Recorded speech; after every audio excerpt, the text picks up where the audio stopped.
जिसको अच्छा लगेगा वो सुन लेगा, अगर अच्छा नहीं है तो बिल्कुल कहानी परेशान हो जाओ तो मतलब आप ये नहीं सुन लो, जो परेशान हो जाओ एंडा सुन जाओ। एक बात सुनो मेरे प्यारे संतो, राग अनुराग, तीसरी बात नहीं बोलूंगा इसके साथ।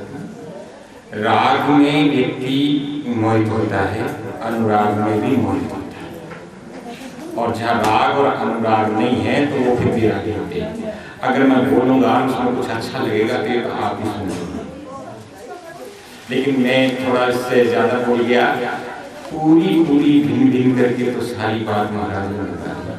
अब मुझे बताने को रहा क्या, सारी बातें बता दी, सारा खेल जो था मन का था और मन पे सारी बातें बता दी, क्योंकि ये मन मान जाए, ये मन मान जाए तो भगवान है, और ये मन नहीं माने तो भगवान का है। ये मन मान जाए कि मेरा मेरे में है तो मिलेगी मंजिल, नहीं ये मिलेगी, मिल गया और फिर भी मुझे नहीं मिला तो नहीं, तो मैं क्या बोलूँगा बताइए, कहाँ बोलूँ, जगह ही नहीं छोड़ी महाराज ने। और मैं तो खुश हुआ महाराज के वचन सुन करके, बड़ी प्यारी बात हुई, तो कहाँ बोलूँ बताओ, किस बात विषय में कहाँ रुचि रहेगी ये बोलने की। और महाराज जी से प्रार्थना करूँगा कि हम तो बस ये बोलेंगे, क्योंकि जिसमें जितनी गहराई है वही बोलेगी। मैं आप महापुरुषों के वचनों को पुनरावृत्ति कर रहा हूँ, हो सके उसमें मेरी तुझ बुद्धि के अनुसार त्रुटि रह गई है तो उसको आप शुद्ध करें। महाराज जी, हमारी तो गति विश्वास करने की है, बट विश्वास अचल धर्म। हम तो गुरु वचनों पे हम विश्वास करने के अलावा हमारी कोई गति नहीं है, और हमने विश्वास किया तो हमारा भाव है, अगर विश्वास नहीं किया तो फिर कुछ भी नहीं, क्योंकि विश्वास ही तो भक्ति है, विश्वास ही भगवान ने नहीं देखा, इसलिए विश्वास। इसलिए आपकी बातें पूर्ण है। मैं मेरी मति के अनुसार बोल जाऊं तो 5 मिनट इतना ही कहूँ भाई, मैं मति के अनुसार बोलूँगा, आपके बारे में कैसे बोलूँ। तो प्यारी संगत, बहुत कुछ सुन लिया, और हम ऐसा भी नहीं कि आज ही सत्संग सुन रहे, अनंत महापुरुषों के सत्संग सुनिए, जीवन में बहुत से सत्संग सुनिए, कई कथा सुनिए, कई शास्त्र सुने हैं, कई सत्संग सुनिए, भजन सुने, और सुनते ही आ गए। और उस पर हमारा दृढ़ विश्वास ये है कि वो हमें अच्छी लग रही है, सत्य लग रही है, इसलिए हम आगे से आगे सत्संग कर रहे हैं, आज कर रहे हैं तो कल भी सत्संग करेंगे, और ये जीवन में सत्संग चलता ही रहे, ये भी बहुत बढ़िया बात है, ठीक है ना। जीवन में सत्संग करते ही रहो, ये बहुत बढ़िया बात है। अब आज अगर विराम लगा देंगे, आज हमने सुन लिया और हो गया, तो ऐसा भी नहीं है कल भी सत्संग छोड़ दो, तो सत्संग तो आप आते ही। तो एक प्रमाण है, मन की गति जान नहीं पावे, नहीं कोई दीन अदीना।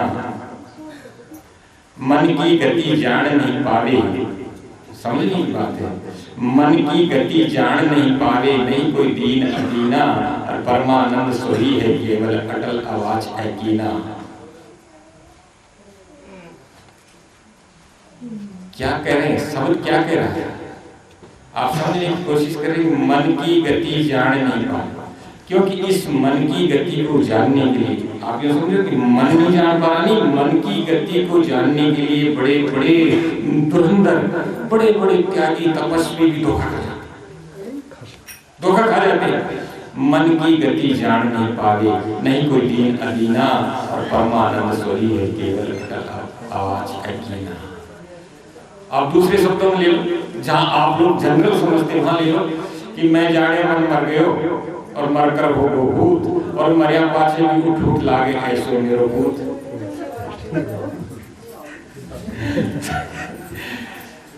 क्योंकि इसकी गति बड़ी गहन है। ये मन, महाराज जी ने कहा कि ये मन का ही खेल है सारा। और दृष्टांत बात मानता, पहले मन का खेल है। एक संत की वाणी है, सर्वैश्वर्य स्वरूप पाला, और चित्त मन बुद्ध अहंकार में पहुंचे ऐसा चेतन प्यारा। जहाँ चारों अंत्यकरण की दौड़ नहीं है, वहां क्या क्या है? वो सब शुद्ध है, वो शुद्ध है। संत कहते हैं कि शब्द स्पर्श रूप रस गंधा चित्त मन बुद्धि अहंकारा, और इनमें रमेश जीव का चेतन इनसे न्यारा। खड़ा कर न्यारा कर, क्योंकि शब्द स्पर्श रूप रस गंध और चित्त मन बुद्धि अहंकार, ये हमारी इंद्रियों के साथ ही वो हमें रसातल में पहुंचाते हैं, तो ये हमें स्वर्ग में पहुंचाते हैं। क्योंकि ये अंत्यकरण जो है, इससे आगे कोई क्रिया नहीं है। अंतस के आगे कोई क्रिया नहीं है, समझने की, जानने की, या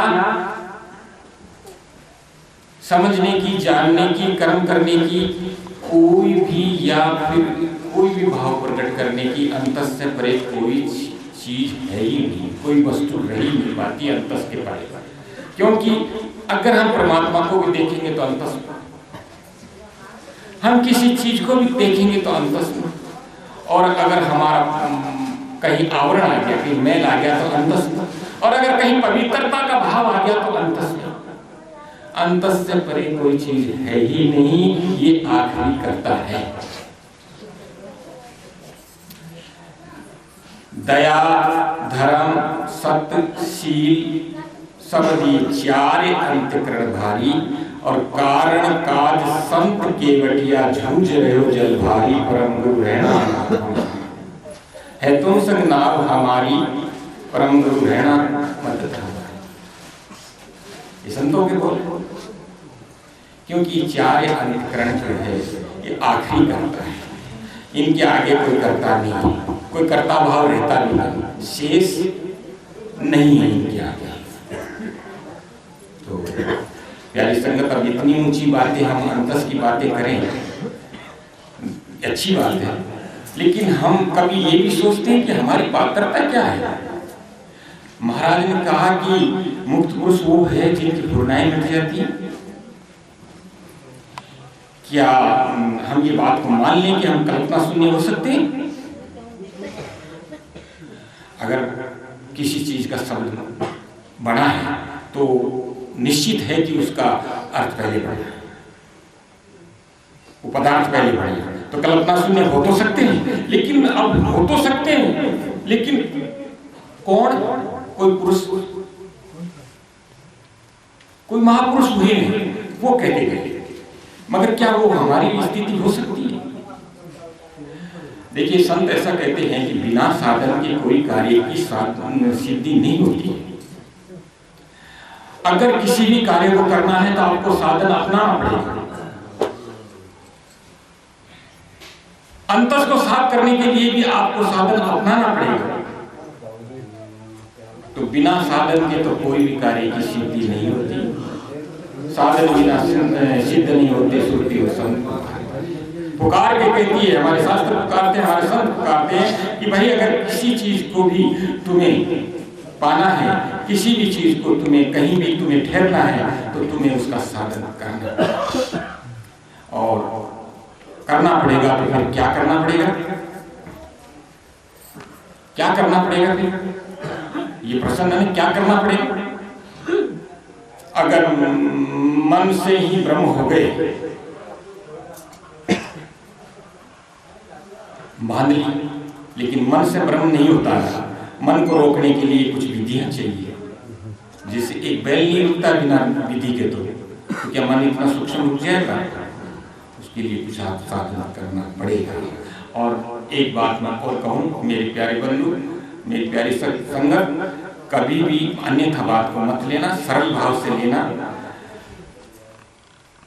तुलसी बाबा ने कहा है कि राम राम करो कल्याण हो जाएगा, राम राम करो भला हो जाएगा, लेकिन साथ ये भी कहा है कि रूढ़ रहे से निसंत दुरावे और आरत अधिकारी से पावे। जब ये खुला कहा है कि राम राम करो, तो कौन सा गूढ़ रहस्य जो संत उसको छिपाता नहीं है और उसके लिए पात्र ढूंढता है कि कोई आरत होकर के आए तो सही।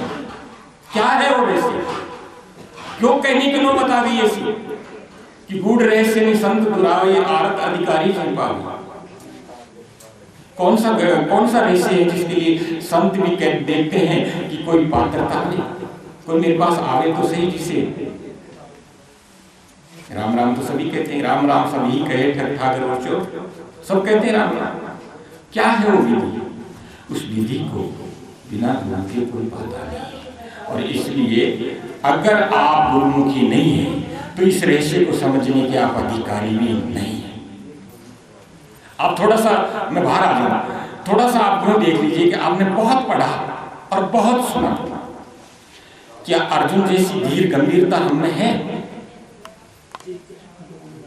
ऐसा पात्र अर्जुन जैसा, ऐसा वीर पुरुष, इतना गंभीर पुरुष जो, और एक कृष्ण जैसा ऐसा एक सबल पुरुष उपदेश दे रहे हैं गीता के माध्यम से, और इतना उपदेश दिया कि 10 अध्याय खड़े कर दिए। 10 अध्याय खड़े कर दिए। बहुत होते हैं ना 10 अध्याय, अगर आप जानते हैं बहुत होते हैं। तो 10 अध्याय खड़ा करने के बाद में अर्जुन ने सवाल किया कि प्रभु क्या मैं आपके इस विराट स्वरूप को जान सकता हूं? क्या मैं इस विराट स्वरूप को देख सकता हूं? तो क्या जवाब था? सब जानते हैं। जवाब एक ही था कि नहीं। अरे भले मानस 10 अध्याय काय को पढ़ा दी? तो 10 अध्याय पढ़ाया, अकारथ नहीं दिया। 10 अध्याय इसलिए पढ़ा दिए कि तू ही ना इस 10 अध्याय को पढ़ करके तू पात्र बना, तू निर्मल बना, तुझमें वो योग्यता आई समझने की, देखने की, तुझमें ये योग्यता है। क्योंकि तू नहीं तो फिर पढ़ने का, फिर संवाद का क्या मतलब निकला? तो ये मतलब निकला, उन्होंने कहा तो बोला प्रभु कैसे शक्य हो सकता है? बोला वो दृष्टि नहीं दूंगा तुझे। तो वो दृष्टि कृष्ण ने अर्जुन को दी।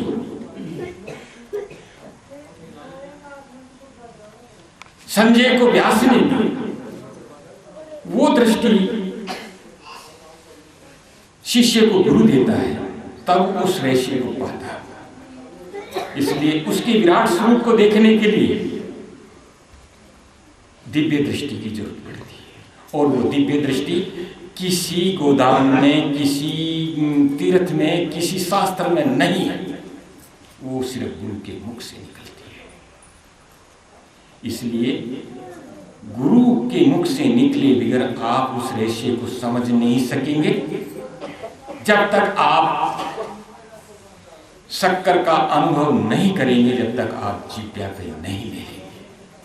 अन्यथा नमक और मिश्री दोनों का रंग एक ही है, लेकिन उसकी पहचान तब होगी जब आप उसे जिह्वा पे मेल लेंगे। बिना जिह्वा पे मेले बगैर मिश्री और नमक को आप नहीं जान पाएंगे। इसीलिए बिना गुरु के आप इस रहस्य को नहीं समझ सकते। और मैं तो क्या, मैं तो महापुरुषों की धूली मात्र हूँ। महापुरुषों ने बिल्कुल आवाज देके कहा है कि गुरु बिन ज्ञान कहाँ से लाऊं और दीजिए ज्ञान दया कर, ऐसा कहा ना। तो इसलिए बाबू मैंने प्रश्न पूछा आपसे कि आप उद्देश्य किसके हैं, और आपने मुझे कहा किसी के। अगर गुरु, हमने किसी से शिक्षा पाई है, गुरु गहरा, गुरु भावरा, गुरु गैला है, गुरु बावड़ा है, गुरु कैसा भी है, लेकिन उसके मुख से एक वाक्य तो निकला है जो सनातन है। वो अपने तरफ से तो आपको कोई वाक्य नहीं दे रहा। उसने कहा नहीं समझ लो, बनाना कहा है, रहने दे, क्या करना है, मतलब बताऊं, कहीं जाने की जरूरत नहीं। श्रद्धा विश्वास की बात, श्रद्धान लभते ज्ञानम तत्पर संयत इंद्रिय ज्ञानम लब्धा प्राशांति मचीर्णादि अच्छे।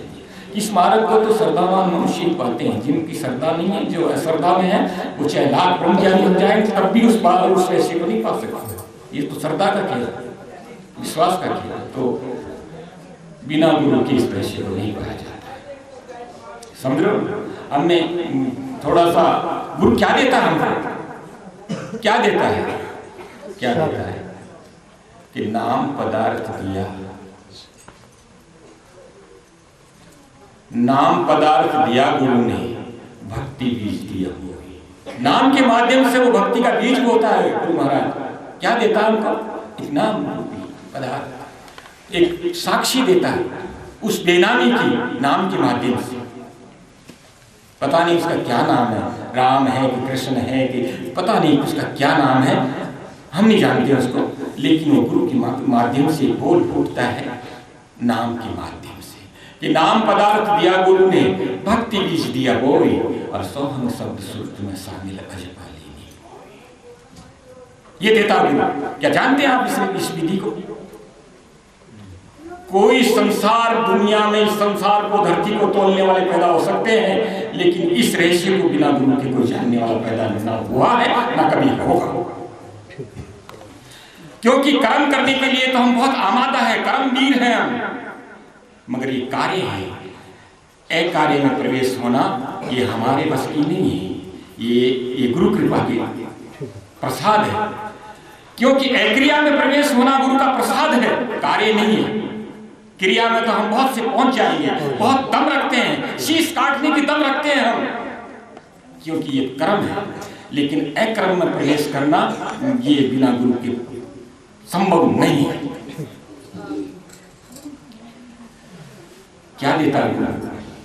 नाम पदार्थ दिया गुरु ने, भक्ति बीज दिया बोई, और सोहंग शब्द सुरत में शामिल अजपाली बोई।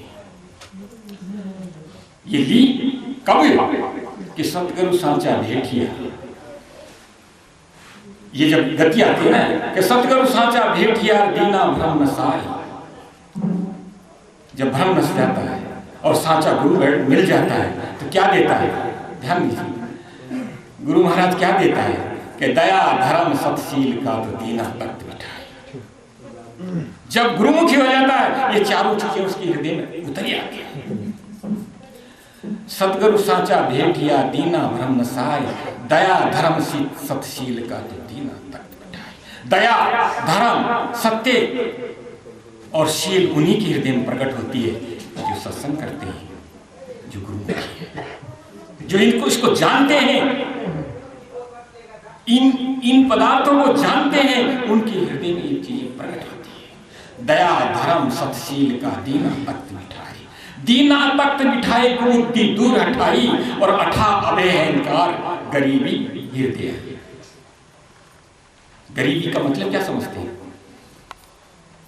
एक शब्द आया गरीबी हृदय है। हर आदमी कहता मैं गरीब हूं, सेठ कहता मैं गरीब हूं, राजा कहता मैं गरीब हूं, हर आदमी कहता मैं गरीब हूं। तो गरीब का अर्थ क्या है? अगर दरिद्रता को गरीब कहते हैं तो वो दरिद्रता उन्हीं को मुबारक हो जो कहने वाले हैं। गरीबी का अर्थ क्या है? क्या लेते हैं हम गरीबी से? गरीबी कहते हैं पारदर्शिता को। गरीबी में कोई आवरण नहीं होता, जैसा का पैसा है। बोले मत मेरे पास, सुन ले मेरी बात। गरीबी का अर्थ है बेपर्दा।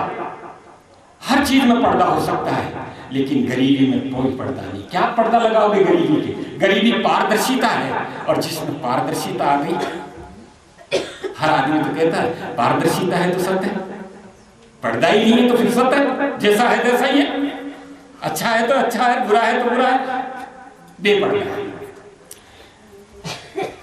अठा अभय अहंकार गरीबी हृदय आई, कि नाम पदार्थ दिया गुरु ने, दुई हृदय मत लाओ।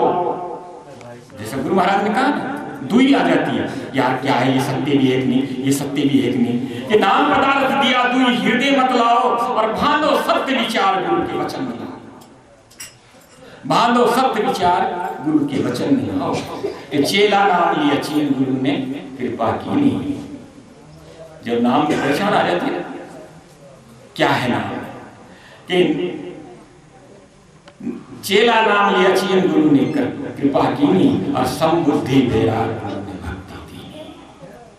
समबुद्धि बैराग गुरु ने भक्ति दीनी, कि बेठा नाथ गरीब अगम की राह बताई, और दुर्बल नाथ आधीन सुरत चरणों में लाए। ये स्थिति बढ़ती है कि साधक की जो गुरुमुखी होती है, जो जिज्ञासु होते हैं। नहीं तो बहुत सुना और भूल गए। सुना और भूल गए, तो गुरु की आवाज आती है। गुरु हृदय से बोलता है, गुरु सामने बोलता है। गुरु की तो अनेक रूप है। गुरु घट-घट में बोलता है, गुरु हृदय में बोलता है। जब घट-घट में बोलता है तो हृदय नहीं बोले, और जब गुरु हृदय में बोलता है तो क्या हम उसे सुन पाते हैं? और अगर नहीं सुन पाते हैं तो फिर हम कैसे गुरुमुखी? जब गुरु की आवाज को हम नहीं सुन पाते हैं तो हम कैसे गुरुमुखी? और गुरु की आवाज, जैसे मैंने पहले कहा था ना, वो दिव्य दृष्टि का प्रकरण पहले पूरा कर लो, तो दिव्य दृष्टि के बिना उस रहस्य को हम नहीं पा सकते। और संत का वचन देख लीजिए,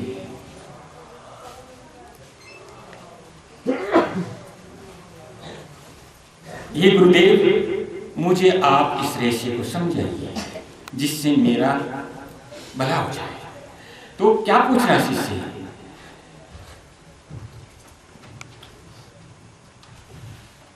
कि दिव्य दृष्टि अनहद खुले कैसे हंस अमर कर पावे।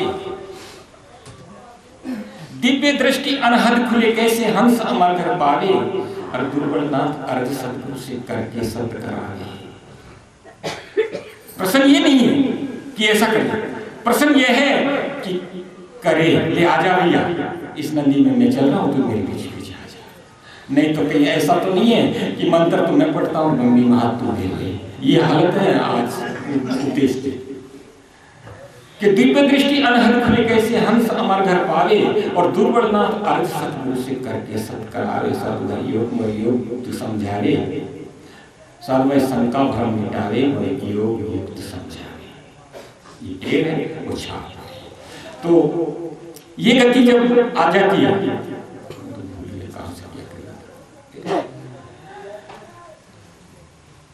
इसलिए विराम लगा दो बात को। तो इस बात को जानने के लिए हमें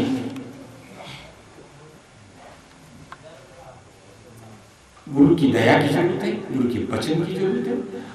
यहां तक कहा है, गुरु के वचन के बारे में ये कहा है, एक प्रकरण है छोटा सा, चरणदास जी लिखते हैं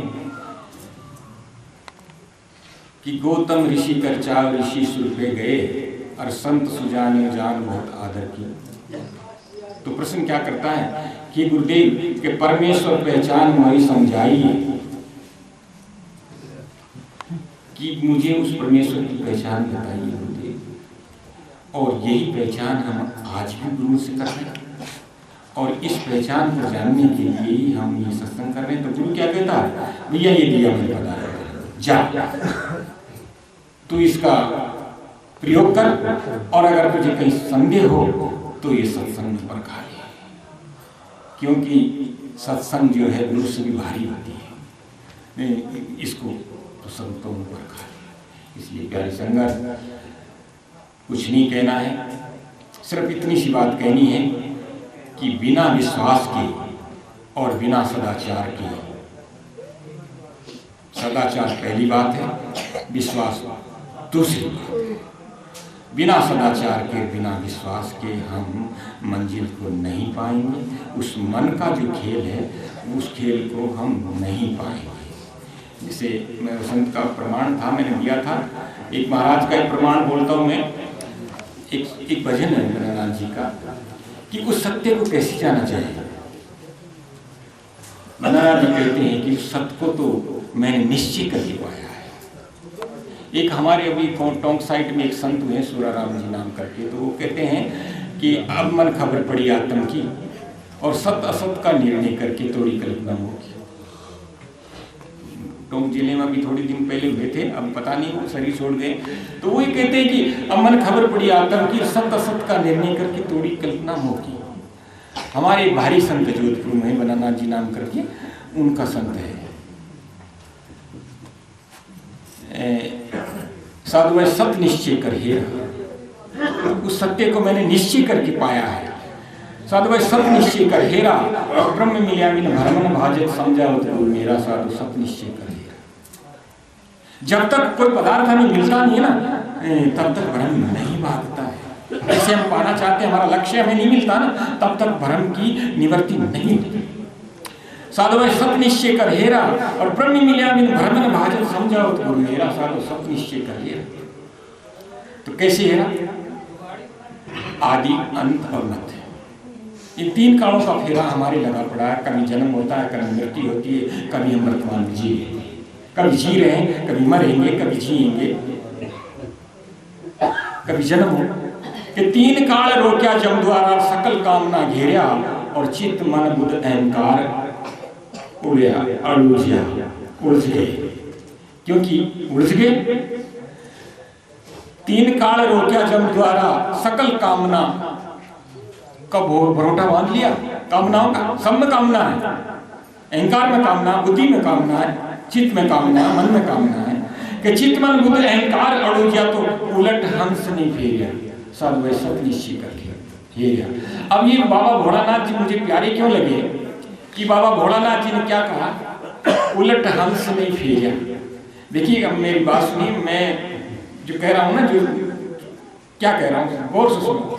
उल्टा हंस नहीं फेरिया। अब आप जानते नहीं उल्टा हंस का फेरा, लेकिन बाबा भोलानाथ जी एक संत है हमारे वर्तमान मौजूद में। वो क्या कहते हैं कि उल्टा हंस सोहन पर आया और 10वें में रणकारा। उल्टा हंस सोहन पर आया, 10वें में रणकारा और कहने में आगे नहीं देखिए एक बार। क्या देख सकेंगे उस वक्त? कहने में आगे नहीं और देखे नहीं एक बार। ये बोल है संत भोलानाथ जी के। जानते नहीं जानते तो आप जानो, लेकिन संत भोलानाथ जी के बोल है। और जब मुझे ऐसा लगता है कि संत कह रहे हैं कि उलट हंस नहीं फेरा और ये संत कह रहा है कि मैंने फेरा है, और अगर तुझे यकीन नहीं आता तो देख ले तुम करके, ऐसे भी कह रहे लगते हैं। समझ रहे हो ना? अच्छी चीज तो हर जगह से खरीदी जाए, चाहे महंगा मोल की क्यों ना हो, होती है। तो साधु भाई सत निश्चय कर हेरा और ब्रह्म मिलिया बिन भ्रमण भाजन समझाओ गुरु मेरा साधु सत निश्चय कर। अब आगे क्या कर रहा है? निचली कड़ी क्या कर रहा है कि पंच विषय को त्याग परेरा रहो अंत्यकरणा से दूरा।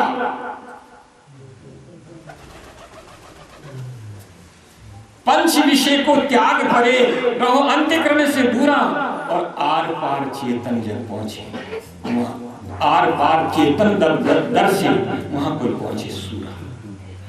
कोई बहादुर साधकों का काम है जहां आर पार चेतन जब दर से, क्योंकि बाहर भीतर दोनों तरफ वो उसका आभास हो जाए। बाहर भीतर दोनों तरफ उसका आभास हो जाए। कैसे आवाज हो जाए? साधु भाई नहीं अंदर नहीं बाहर और अंदर बाहर दोनों की जाने ऐसा चेतन प्यारा। अंदर और बाहर जब आर पार चेतन जब दर से वहां कोई पहुंचे सूरा। साधु सत निश्चय करिए।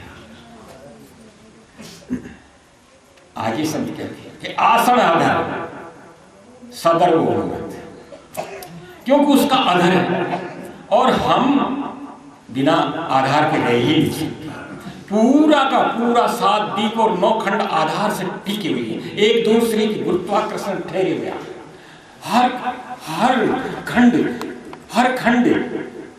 हर पिंड एक दूसरे के गुरुत्वाकर्षण से ठहरे हुए, एक दूसरे का आकर्षण गुरुत्वाकर्षण से ठहरे हुए हैं। लेकिन संत क्या बोलता है कि आसन हदर सदर वो है, तो वो देखने जैसी लेकिन वो हदर है। अब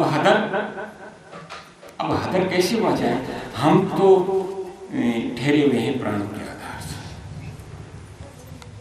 वो गुरुत्वाकर्षण से ठहरे हुए हैं। तो ये हमारा पिंड जो है ये प्राणों के से ठहरा हुआ, अगर इसमें प्राण की गति ना हो ना तो ये क्षण में गिर जाएगा। फिर हदर कैसे बने?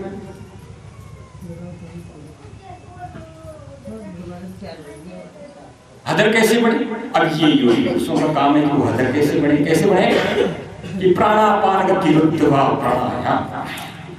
जब गति प्राण और अपान की गति अवरुद्ध हो जाती है तो जीवन का आधार खत्म हो जाता, वो हदर है। अगर जी गया उस हालत में तो वो अमर है, और अगर उस हालत में मर गया तो फिर सब हो गया। आर पार चेतन आसन अधर सदर ओ मूर्त निर्वाच निर्भेरा और शोभा कहूं समझ नहीं पहुंचे। थकित भया मन मेरा, साधु भाई सत्य निश्चय करिए। ब्रह्म मिलियादि भ्रमण भाजन, समझाओ प्रभु मेरा, साधु सत्य निश्चय करिए। कि जन्मे मरे न योनि आवे, ना जन्मता है ना मरता है ना किसी योनि में प्रवेश करता है। जन्मे मरे न योनि आवे, किया रहत कर डेरा, और कह बनाना सुनो भाई साधो अब के मुजरा मेरा। अब की तो यह मेरी छवि है सामने तू देख। अब इस गति पे अगर साधक पहुंचता है तब कहता है कि अब मुजरा मेरा, ये मैं ही हूँ, सब कुछ हूँ। ये वचन बाबा भोलानाथ जी हमें समझा के जा रहे हैं। लेकिन इस वचन को पाने के लिए हमें प्रयत्न क्या करना पड़ेगा? क्या करना पड़ेगा प्रयत्न? विश्वास करके जो गुरु ने नाम बख्शा है उस पर लग जाएंगे तो हम पात्र बन जाएंगे। और अगर आपने ये कह दिया कि बाबा ने कह दिया तो ही ब्रह्म है, और ये अगर हमने ये उस बात को तो समझा नहीं कि तू ब्रह्म कैसे है। मैंने बाबा भोलानाथ का एक शब्द पढ़ा, बड़ा प्यारा लगा मुझे कि तू साहिब कैसे बना रहे लबूर। मैं मतलब इनके शब्दों को सुन करके मैं मतलब रहस्य में मगन भी होता हूँ कि देखो कहाँ से निचोड़ा, तू साहिब कैसे बना रहे लबूर। तो यही तो तू ब्रह्म कैसे बन गया? अरे कोई जुक्ति भी होगी तो ब्रह्म बनने की। तो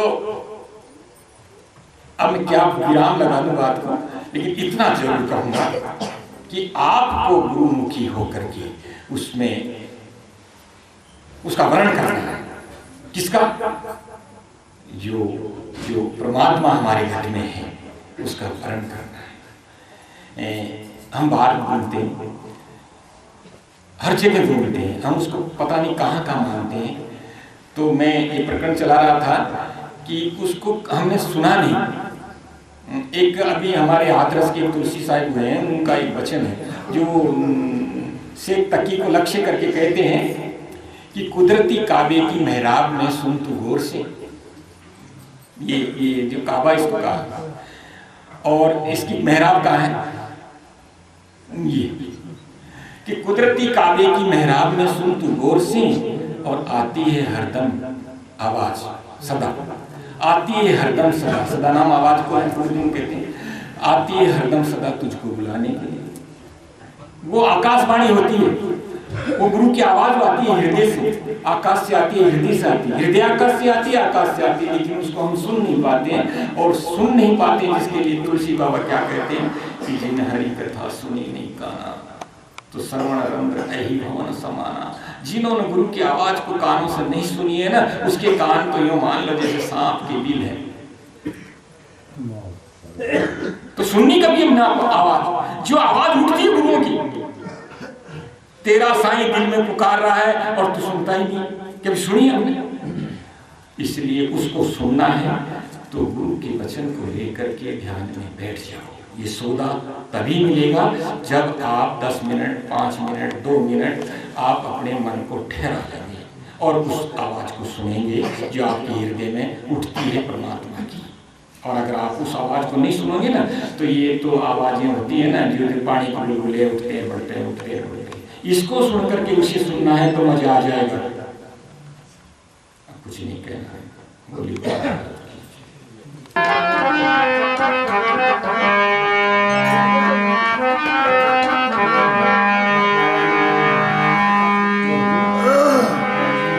अच्छे स्तर की बात करना है, अच्छे स्तर की, वेरी गुड, अच्छे स्तर की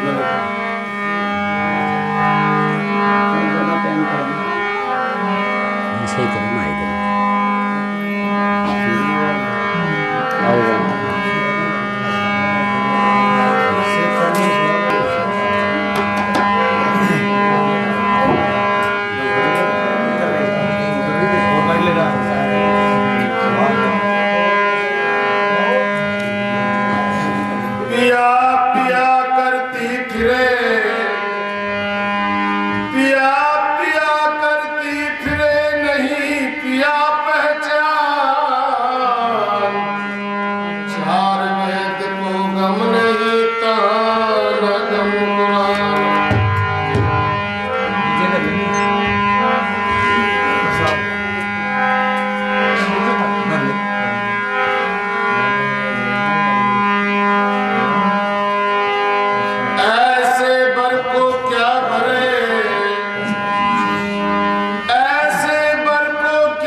तुम हमसे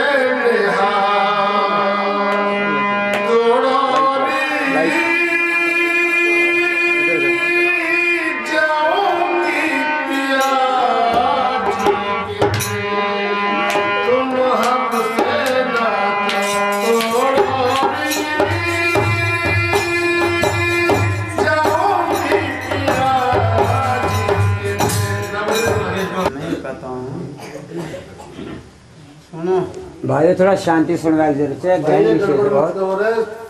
कर रहे हो तुम?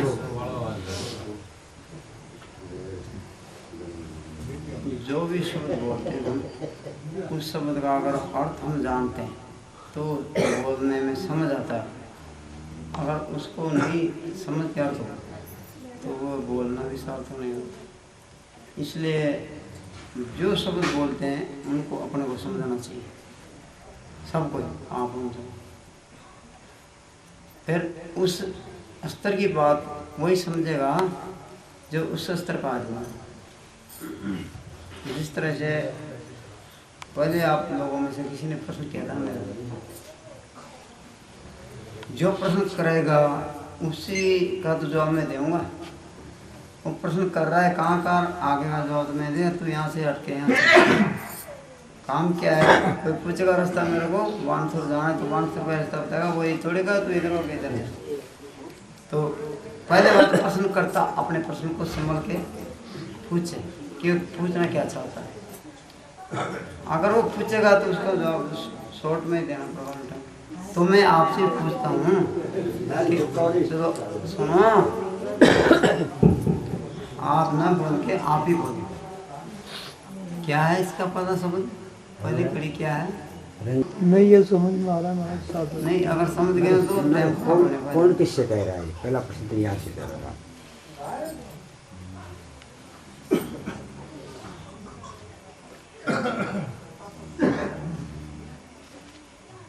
जहाँ सवाल उठता है कौन किससे कर रहा है। जी हाँ,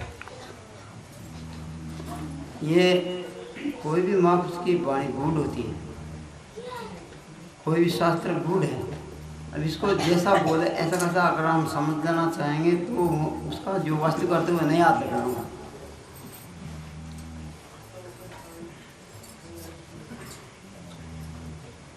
चेत्य हो जाए तो चेत जी, चेताने वाला गुरु होता है। जो भी कुछ कहता है वो गुरु है, जो भी हमारे को समझाने का प्रयास करता है वो गुरु है। बाकी वही उद्गम स्थान और चरम स्थान, चरम सीमा। गुरु हमारा जो भी हमें कोई रास्ता पकड़ के बताता है, रोटी खाने से लगा कर पहने कपड़े से, ये सब गुरु है। बाकी सतगुरु जिसको कहते हैं वो सत्य देश की बातें करेगा, सत्य की बात करेगा। गुरु तो सही भी हैं। तो ये जो सत्य का देश है और सत्य की बातें आ रही है, उसमें सतगुरु ये शरीरधारी नहीं है। इसको काया भी उनकी वो हो रही है, ये काया भी नहीं है। इस काया को तो बिगड़े बिगड़े, वो क्या कहने वाले नहीं मरे, कहने वाले ये शरीर अभी है क्या। अगर उनकी काया के ऊपर ही अगर कहते हैं तो काया तो उनका रहा नहीं, हमारे गुरु पीर सारे चले गए। एक सम्मान की बात है कि साधारण आदमी मरता है तो उसको कहते हैं मर गया, साधु मरता है तो कहते शरीर छोड़ दिया। बात दोनों में एक बराबर है। सम्मान जैसे कोई इज्जत वाला आदमी मरेगा तो उसको जिकारा देगा, बोलेगा, यही बात। तो इसी तरह से उन महापुरुषों की वाणी गूढ़ है, हर शास्त्र भी गूढ़ है। अब उसमें वो सत्य जो है, मैंने पहले इस बात को बता दिया था कि आत्मा गुरु है और शिष्य जीव है, ये पहले बता चुका हूँ। वही बात यहाँ आएगी। आत्मा उस जीव को ये संबोधन करता है कि तू चेत अपना रूप को संभालता हो, संभाल नहीं तो तेरी ये दुर्दशा जो हो रही है ना, बिगड़ेगी। रंगीली काया ये जीव भाव तेरा बना ही रहेगा हमेशा, और हमेशा दुखदायी भाव रहेगा। अब यहाँ आता है सब गुरु के ऊपर। अब जहाँ आप कहते हो कौन किससे कर रहा है, तो दो हो गए ना, दो होते हैं ना, एक करने वाला एक सुनने वाला। अब इसको अगर लोकल में लेते हैं हम तो दोनों आमने सामने देदारी होंगी, और अगर दोनों देदारी बात करेंगे तो दोनों ही कहें एक जैसी है। मेरी बिगड़ेगी तो तेरी क्या सुधारना, यही काया बिगड़ने वाली मेरी तो तेरी काया के लिए क्या सुधारने की कोशिश करूँ भाई मैं। तो ये यहाँ की बात है, ये आंतरिक जो भी, जैसे ये कोई भी वाणी तो संतों की है ना जी। और जो भी कहता है वो संत। आप भी प्रश्न कर रहे हो संत, संत का मतलब क्या होता है? जिसके अंत में सत्य छुपा हो, सत्य है उसके अंत में संत। संत का सीधा अर्थ है सत्य, उसके अंत में सत्य रहता है और वो सत्य की बात करता है, सत्य का ही काम करता है। अब सत्य के लिए वो किसको बोलेगा? असत्य को।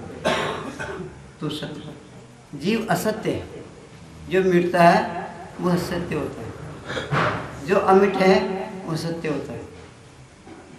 अब ये शरीरधारी जीव तो मटेगा मिटेगा। इस गुरु को भी अगर हम मानेंगे तो मिटेगा। जैसे आज हमारे गुरु पीर कहाँ है क्या?